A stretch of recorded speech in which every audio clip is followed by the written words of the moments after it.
Kaliaganj college রোডে paver block বসাতে বালির বদলে ধূসমাটির ব্যবহার এবং সঠিক নিয়ম না মানার অভিযোগে কাজ আটকে দিল বাসিন্দারা। রবিবার এই ঘটনা কলেজ রোডের পার্বতী সুন্দরী হাই স্কুলের সামনে পথশ্রী 4 প্রকল্পে সুকান্ত মোড় থেকে কলেজ বটতলা পর্যন্ত প্রায় 1.5 কিলোমিটার রাস্তায় পেভার ব্লক বসানো হবে।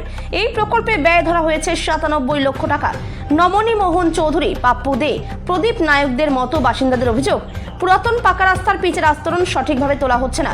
জেসিবি দিয়ে রাস্তার পিচ আছড়ে দিয়েই তার উপর ধূসবালি দিয়ে পেভার ব্লক বসানো হচ্ছে।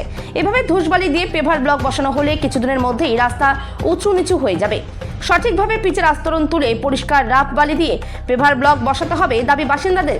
কালিয়াগঞ্জ পুরসভার পুরপ্রধান বিশ্বজিৎ কুণ্ডু পারিবারিক অনুষ্ঠানের কারণে বাইরে থাকায় টেলিফোনে জানান, কলেজ রোডে পেভার ব্লকের কাজের মান নিয়ে অভিযোগ প্রসঙ্গে বলেন, পরিষ্কার রাফ বালি দিয়েই কাজ করতে হবে।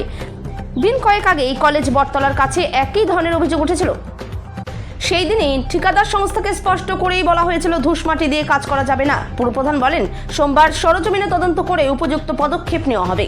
কালিয়াগঞ্জ থেকে অনুপ জয়সওয়ালের রিপোর্ট, বিগ নিউজ বাংলা। আপনার নাম? নবনী মোহন চৌধুরী। কি সমস্যা আপনাদের বিক্ষোভ? সমস্যা আমাদের যে রাস্তার যে শিডিউল যেভাবে কাজ হবে সেই শিডিউলটা না দেখলে তো আমরা বলতে পারছি না।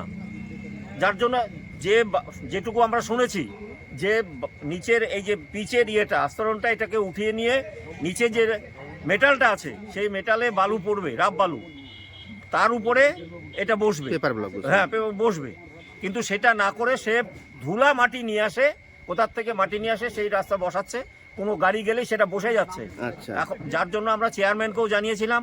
চেয়ারম্যান এসে ওদেরকে বলে গেল যে আপনারা এটা যেটা কাজ করেছেন এটা সম্পূর্ণ উঠিয়ে দিন, উঠে এই মাটিটাকে সরিয়ে যেভাবে করার যা শিডিউল সেইভাবে আপনারা কাজটা করুন। তাও হচ্ছে না। তাও উনি না করে উনি চলে এলেন এদিকে। আচ্ছা, হ্যাঁ, শিডিউলটাকে আমরা এত করে বলছি যে শিডিউলটা আপনারা টাঙ্গাই দিন বটতলায় বা কলেজ পাড়ায় বা সুকান্ত মোড়ে, যেখানে টাঙ্গায় খুঁজি টাঙ্গিয়ে দিন। আমরা শিডিউল দেখবো সেইভাবে কাজ হচ্ছে কিনা সেটা আমরা জানতে চাই। এই রাস্তাটা কি টিকবে না? টিকবে কিনা আমরা জানি না, কিন্তু লোকে বলছে এই রাস্তাটা হলে, সবাই বলছে এটা অনেক বড় বড় গাড়িও যেতে পারবে, কোনো ক্ষতি বসে যাবে নাকি? বসে যাবে, কিন্তু বসে যাচ্ছে তো, যেভাবে কাজ হচ্ছে কোনো একটা বড় গাড়ি গেলেই বসে যাচ্ছে। তো এই আর সমস্যা হচ্ছে না? ধুলো সমস্যা, এই যে ধুলো, আমরা বাড়িতে কেউ থাকতে পারছি না। হওয়ার কথা বালু দিয়ে সেখানে মাটি দিয়ে করছে, ধুলো হচ্ছে। আমরা ধুলোতে আমরা থাকতে পারছি না। বাচ্চা কাচ্চা নিয়ে থাকা আমাদের খুব অসুবিধা হয়ে গেছে। আপনার নাম? শেখর কুমার দে। কি কারণে আপনার রাস্তা আটকা বিক্ষোভ দেখাচ্ছে? রাস্তায় যে কাজ হচ্ছে, পেপার প্লেট বসাচ্ছে, কিন্তু এরা নিয়ম অনুযায়ী বসাচ্ছে না।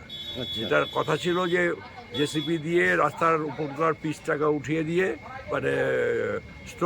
ছোট স্টোন চিপটাকে উঠিয়ে দিয়ে বালি দিবে, হোয়াইট বালি দিয়ে সেটাকে রোল করে তারপরে পেপার ব্লক বসাবে।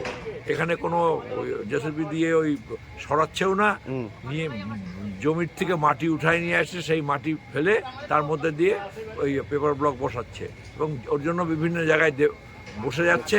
আর ধুলায় আমরা রাস্তাঘাট, চেয়ারম্যানকে কমপ্লেন করার পর চেয়ারম্যান এসে বলে গেছে যে এইভাবে হবে না, আপনারা যেভাবে শিডিউলে আছে সেইভাবে। ওনারা শিডিউলও দেখাচ্ছেন না, শিডিউলও টানাচ্ছেন না, কিভাবে শিডিউলে আছে। পরে যখন সাইড দিয়ে যে ব্লক করছে, সাইড দিয়ে কোনো গার্ডওয়াল দিচ্ছে না, শুধু মাটির পর দিয়ে একটু ঢালাই করে দিচ্ছে, ওখান দিয়ে কোনো গাড়ির চাকা গেলেই ওটা সঙ্গে সঙ্গে ফেটে যাচ্ছে। আপনারা কি চাচ্ছেন? আমরা চাচ্ছি শিডিউল অনুযায়ী কাজ হোক, আর নালে এই রাস্তার সমস্ত জিনিস উঠায় নিয়ে যাক, যেরকম ছিল সেরকমই থাক। আমাদের দরকার নাই রাস্তা, বাড়িতে থাকা যাচ্ছে না ধুলায়, ধুলার জন্য বাচ্চা কাচ্চা নিয়ে।